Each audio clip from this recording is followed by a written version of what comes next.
Scuttle the Stowaway Mouse by Jean and Nancy Soule, pictures by Barbara Remington. There is no AI used in the making of this video. This is a real human voice. Scuttle the Stowaway Mouse. Copyright 1969.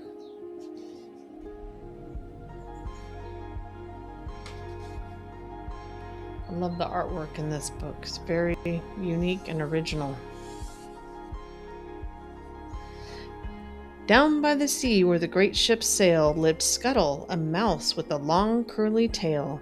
He loved the sand, the surf, and the foam, but he wished that he had a permanent home in the side of the harbor where tall-masted ships sailed in and out on adventurous trips. There's Scuttle right there.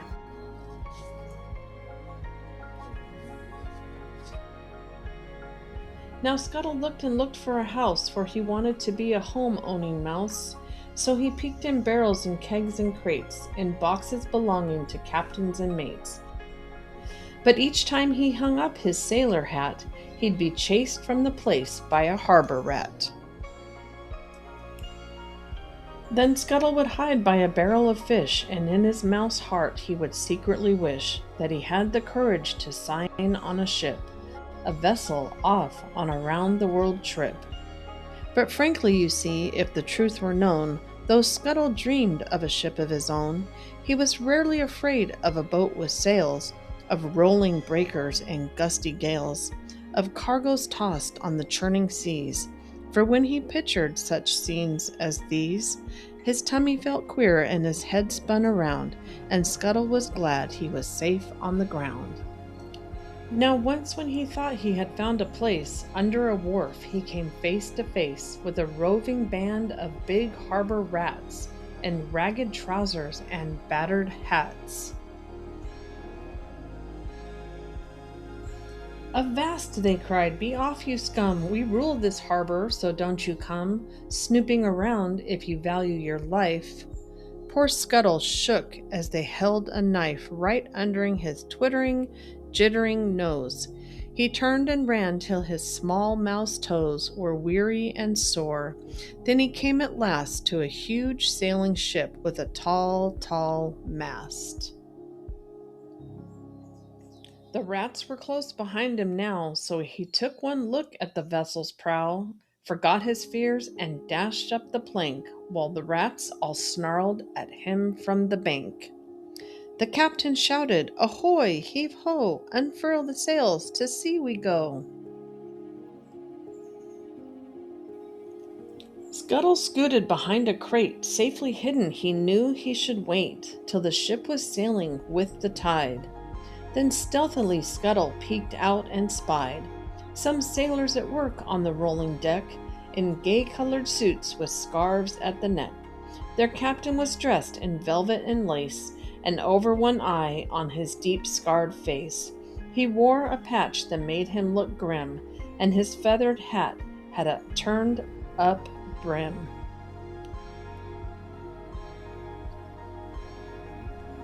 From his hiding place the mouse could hear what the captain said, for he stood quite near. "At dawn we attack a ship," he said. "The vessel sails not far ahead. Ho, ho, if only her captain and crew knew her fate as we pirates do."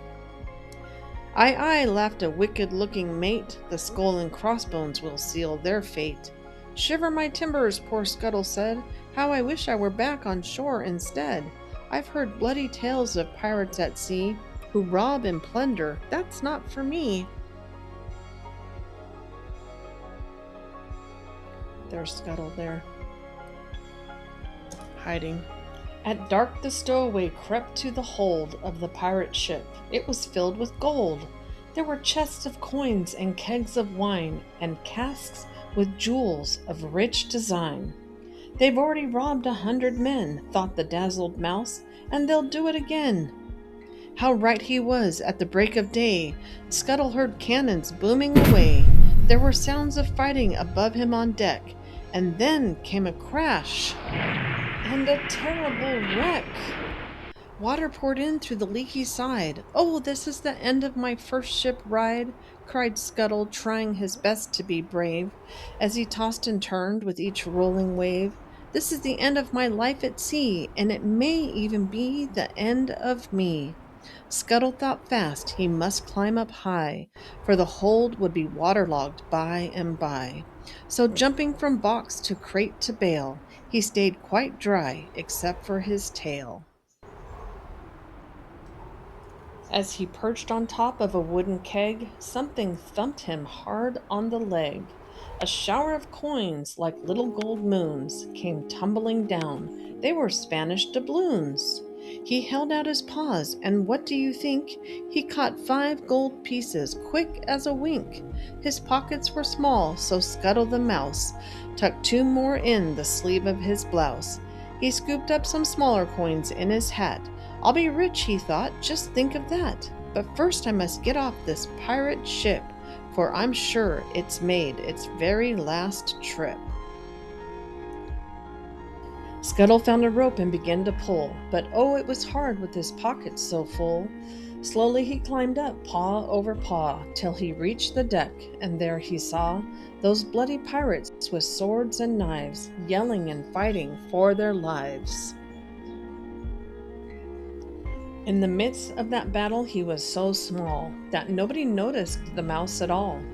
Quickly Scuttle hunted around till over the railing he looked and found the captain's hat with a turned-up brim, a perfect boat for a mouse like him.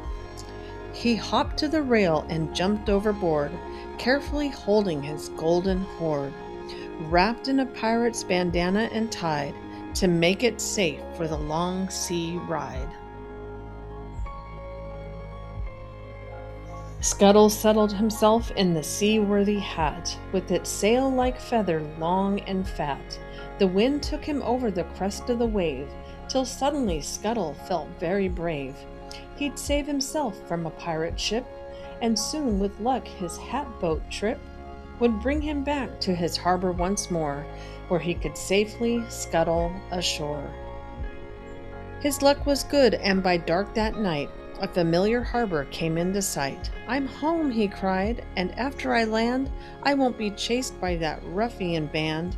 For now I have money to buy a small place of my own," he said, with a smile on his face. So Scuttle bought a new suit of clothes and fine leather boots to cover his toes. With a sword at his hip and a ring in his ear, he was Captain Scuttle, and when he'd appear, people would shout and clap their hands. "That's the mouse who escaped from the pirate bands."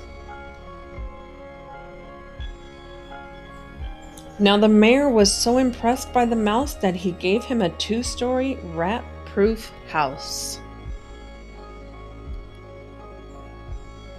Scuttle bought a ship with the rest of his gold, spanking new from crow's nest to hold. The Jolly Roger his ship was called, but instead of pirate treasure, it hauled cargoes of happy vacationing mice.